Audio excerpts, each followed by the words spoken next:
35 AD, central Mexico, near modern-day Mexico City. A young girl, just a teenager, is celebrating her impending wedding. She is the daughter of a tribal king, and she is about to join a new tribe that has been a guest of her kingdom. That tribe is now known as the Aztecs. As part of the ritual, 5 Aztec noblemen lead her to an ancient temple for the ceremony. But as she reaches the top, the noblemen suddenly veer her away from the altar and onto a slab of stone in front of the temple, one used for sacrifice. Each man holds a limb, while a 5th lifts an obsidian knife high in the air. With one searing move, he slashes it through her chest and extracts her still beating heart.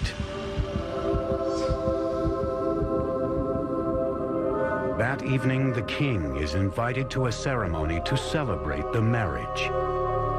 Instead, he finds a priest performing a dance, wearing the still glistening skin of his daughter. As part of the ritual, the Aztecs had flayed her to honor the god of fertility. He saw this, and he was absolutely horrified at what he saw, his dear daughter.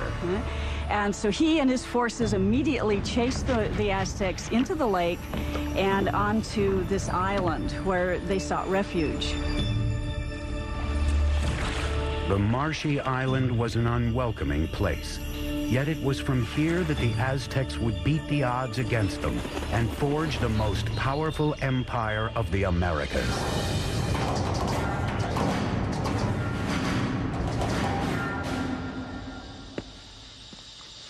Hi, I'm Peter Weller.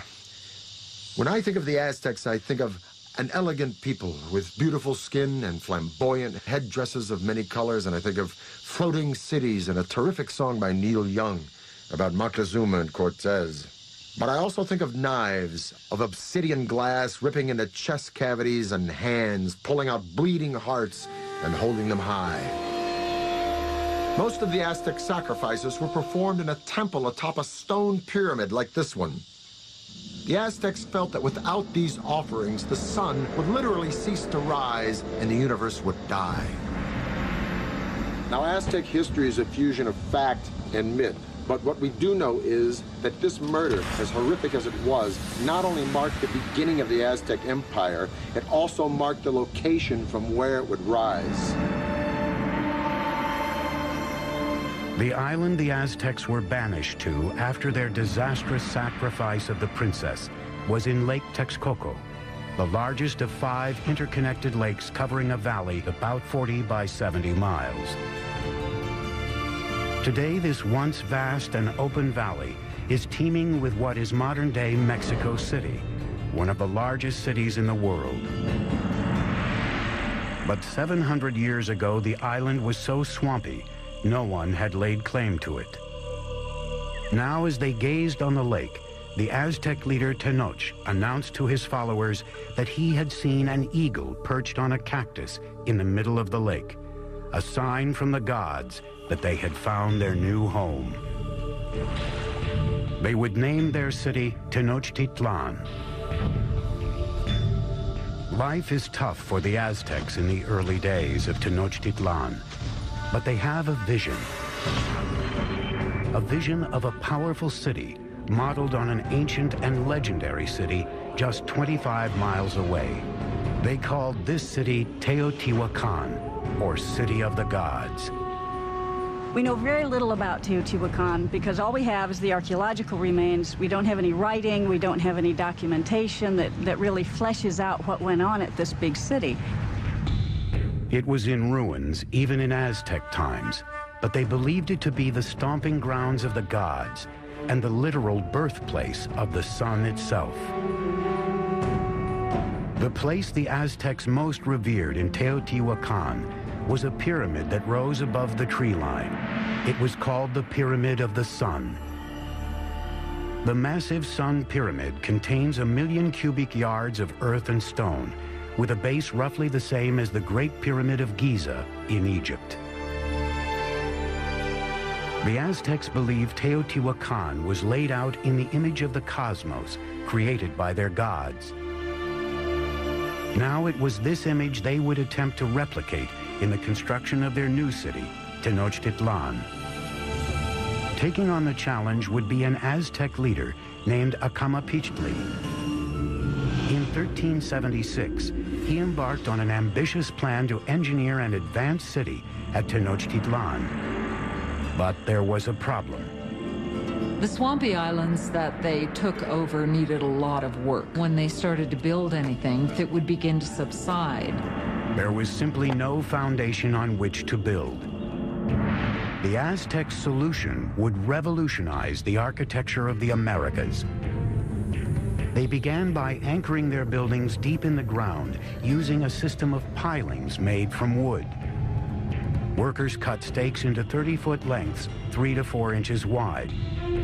These were driven into the soft ground to make a foundation. The pilings were often surrounded with volcanic stone to add strength. Masons and bricklayers could then build walls on top of this base with confidence. They have found wooden pylons to hold the foundations of the pyramids.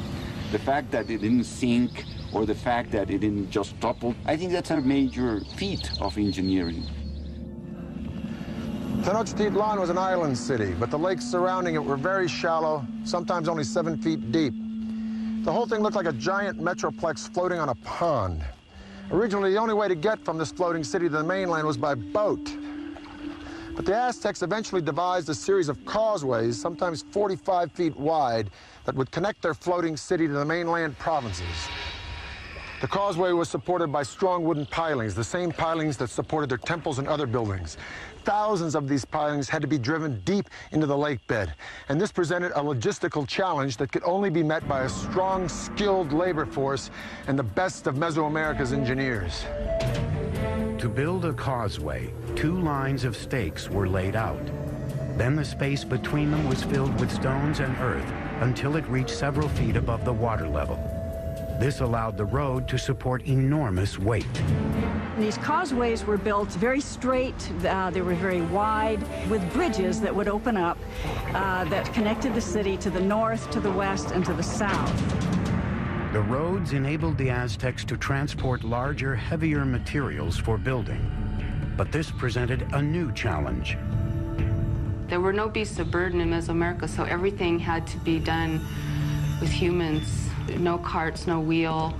Small loads would be carried on the back with a rope hung from the forehead. Large items like stone blocks or sculptures for a temple would be dragged by huge numbers of men pulling ropes, possibly using logs as rollers. Legend has it one stone bound for a temple required a force of 50,000 men to drag it from the mountains on the mainland across the causeway and into the city. The causeways would also present the Aztecs with a new way to get fresh water to Tenochtitlan. In the past, the Aztecs had transported water in canoes from the shore. But a huge boom in the city's population meant they needed a higher-tech solution to keep up with demand. They wanted to use water from the springs on the mainland, and so they wanted to build an aqueduct. But the springs were under control of the dominant tribe in the region, the ruthless Tepanecs. The Tepanecs were the controllers or the dominators of all the valley. They had a very strong empire. So they were the lords of the valley. So the Aztecs were tributary subjects to them. As the Aztec population grew, tensions with the Tepanecs began to simmer. Now the Aztecs decided to issue an ultimatum that could change the balance of power in the region. The people of Tenochtitlan not only demanded that the Tepanecs give them the water, but also demanded that they help construct the aqueduct. The Tepanecs' answer was swift and brutal. The Tepanec king, Maxtla, sent assassins who murdered the reigning Aztec leader in cold blood. This was the final straw. After decades of domination, the Aztecs would finally make their move and wage war against their ruthless overlords. And they would launch a series of wildly ambitious building projects around their growing island city that would earn them a reputation as the greatest engineers of the Americas. The founding tribe of the Aztecs called themselves the Mexica. The country of Mexico gets its name from this tribe. It is 1428, and the Aztecs have declared war on their overlords, a tribe called the Tepanecs. But to defeat the Tepanecs, they would need a little help from their neighbors. The Aztecs approached the nearby city-state of Texcoco. There, a decisive leader was on the rise. His name was Nezahualcóyotl, and his domineering leadership would be instrumental in forging the Aztec Empire. With Nezahualcóyotl at their side, the Aztec underdogs would go for the jugular. They launched an all-out attack on the Tepanec capital. After a siege of more than 100 days, they broke through Tepanec defenses and slaughtered their oppressors. After capturing the Tepanec king, Maxtla, King Nezahualcóyotl personally cut out his heart and sprinkled his blood into the waters of Lake Texcoco. Suddenly, the tables had turned. That is the exact moment of the beginning of the empire, and the Aztecs became the leaders of the Valley of Mexico. After conquering the Valley of Mexico, the Aztecs could now turn their attention to bringing clean water to their growing city. Remarkably, the Aztecs would independently design and build something that only a few world empires would master: the aqueduct. The aqueduct actually had two channels, each about 5 feet high and 3 feet wide. One would be cleaned and maintained, while the other was being used so the water flow was never interrupted. The twin-tube aqueduct ran for 3 miles from the mainland to the center of the island city. In town, water streamed into public fountains and reservoirs, and was distributed to the public in large clay jars or by canoe. In comparison to the Europeans, the Aztec were a very clean people. We know that the Aztec emperor bathed twice a day. So in terms of hygiene, the Aztec people was much more advanced than the Europeans. While the Aztec nobles were bathing in luxury, at this time in Europe, plague caused by unsanitary conditions was killing millions. King Nezahualcóyotl's own bath was one of the most unique in the Americas. It was fed by a sophisticated aqueduct system that also brought running water to his palace grounds. Behind me is the hill of Texcoco. And on this hill, Nezahualcóyotl built a fantastic